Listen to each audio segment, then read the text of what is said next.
দেখেন, ভাগবতমের প্রথম স্কন্ধের 3 নম্বর অধ্যায়ের 40 নম্বর শ্লোকে ব্যাসদেবজি মহারাজ বর্ণনা করছেন, ইদম ভাগবতম নাম পুরাণম ব্রহ্মা সংহিতাম উত্তম সলক চরিতম চকার ভগবান ঋষি নেশস্যয় লোকস্য ধ্যানাম স্তুতি অয়নম মহাত। ইদম ভাগবতম নাম পুরাণম ব্রহ্ম সংহিতাম उत्तम श्लोको चरितम चकारो भगवान ऋषि निशिष्य लोकशो ध्यानम स्तुति अयनम महता। भगवान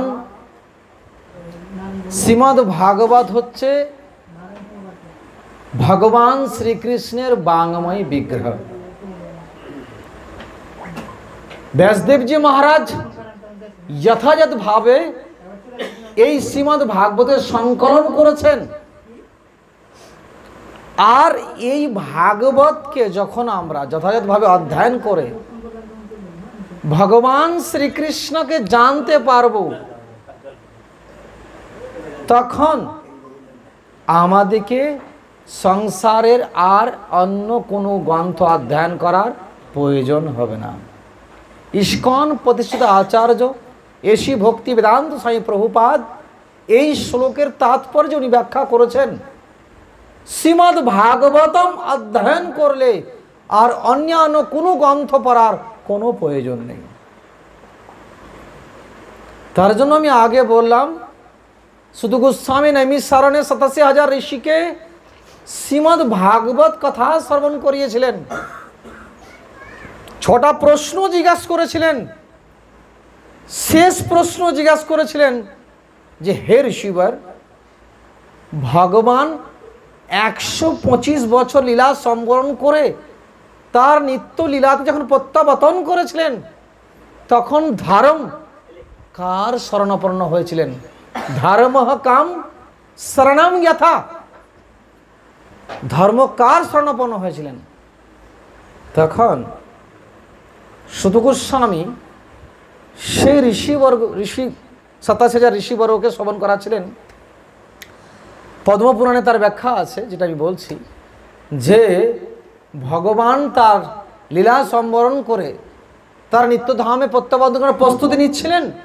সেই সময়তে তার পরম মিত্র উদ্ধবকে ডাকলেন।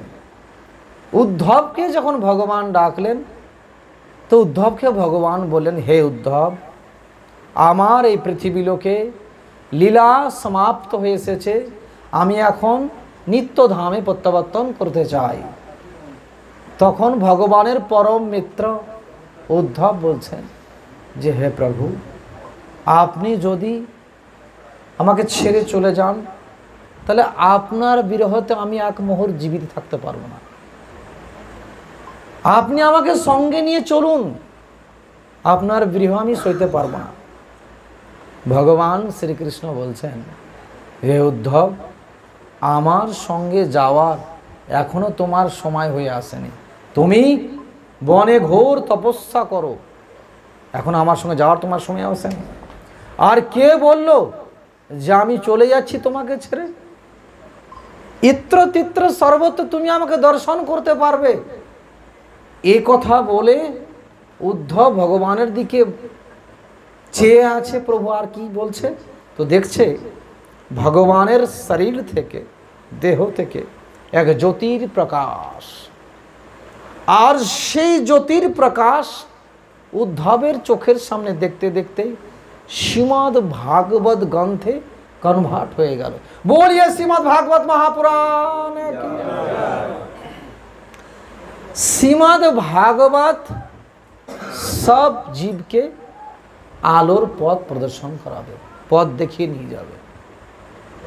তার জন্য অন্ধকার জীব, অন্ধকারে যারা ডুবে আছে, যারা ভাগবত অধ্যয়ন করেন না, ভাগবত শ্রবণ করেন না, তাদের জীবন এখনো অন্ধকারময় হয়ে আছে। তার জন্য ভাগবত আর ভগবানে কোনো তফাৎ নেই। তার জন্য এই ভাগবতকে শ্রবণ করতে হবে, হৃদয়ঙ্গমন করতে হবে, আর নিজের জীবনকে ধন্য করতে হবে। ভাগবত যদি শ্রবণ না হয় তাহলে পরমাত্মা ভগবান শ্রীকৃষ্ণকে জানতে পারা যাবে না। গীতা সমাপ্ত হয়েছে আর ভাগবত আরম্ভ হয়েছে। গীতা হচ্ছে ভগবানের মুখনিঃসৃত বাণী, আর শ্রীমদ্ ভাগবত ভগবানের সম্পূর্ণ লীলা স্বরূপ। শ্রীমদ্ ভাগবতম মানেই হচ্ছে ভগবান। ভাগবতম ভগবত, ভ মানে হচ্ছে ভগবান, ভতে ভাগবত, গতে জ্ঞান, বতে বৈরাগ্য, ততে তৎক্ষণাৎ মুক্তি। এ হচ্ছে ভাগবত। তার জন্য প্রত্যেকটা ব্যক্তিকে এই ভাগবত অধ্যয়ন করার প্রয়োজন আছে।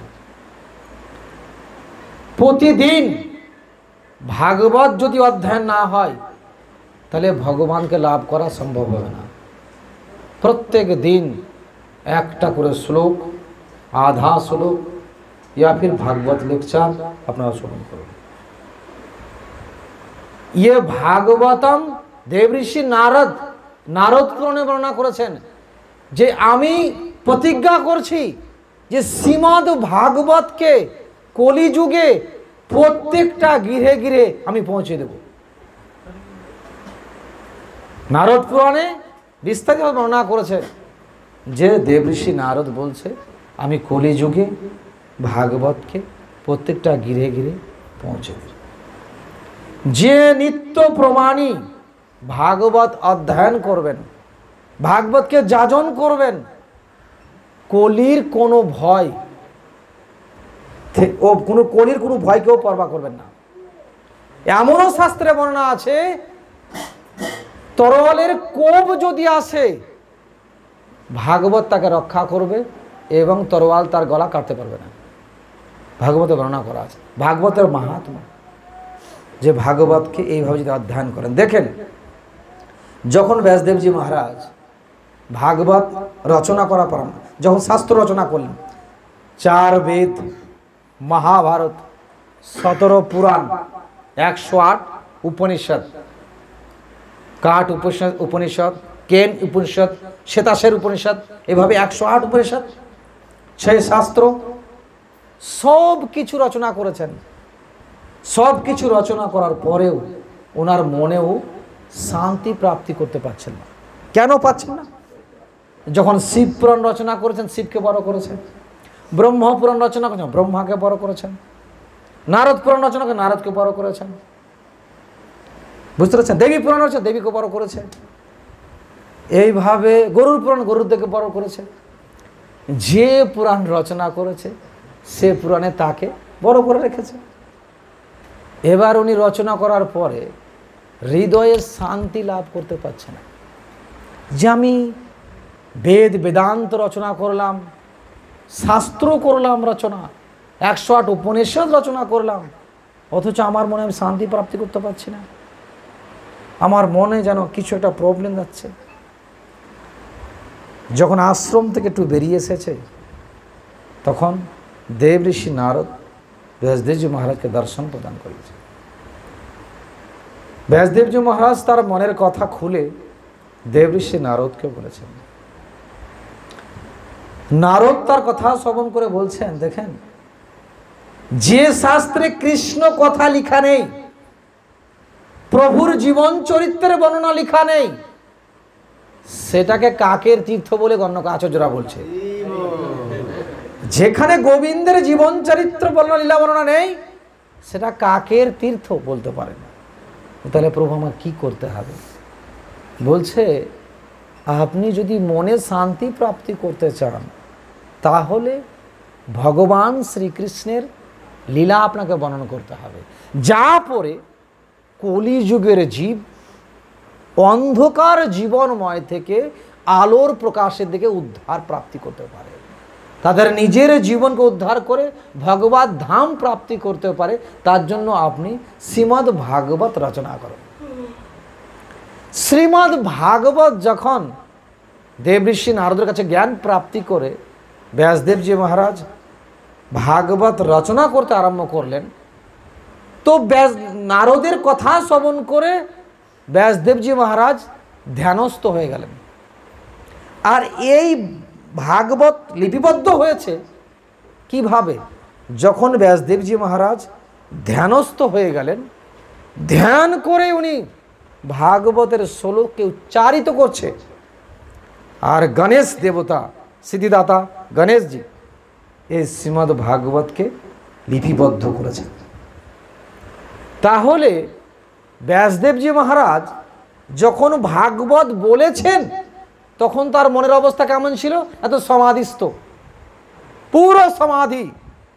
ঠিক আমরাও যদি ভাগবতকে শ্রবণ করতে চাই, ভাগবতের কৃপা প্রাপ্তি করতে চাই, তাহলে আমাদেরকেও সমাধি হয়ে যেতে হবে কেবল কথা শোনার জন্য। যে কথা আপনার জীবনকে পরিবর্তন করে দিতে পারে। ব্যাসদেব স্বয়ং সমাধিস্থ হয়েছে, আর এই সমাধিস্থ হয়ে উচ্চারণ করেছে ভাগবতের শ্লোককে, আর শ্রীদা গণেশ লিপিবদ্ধ করেছে।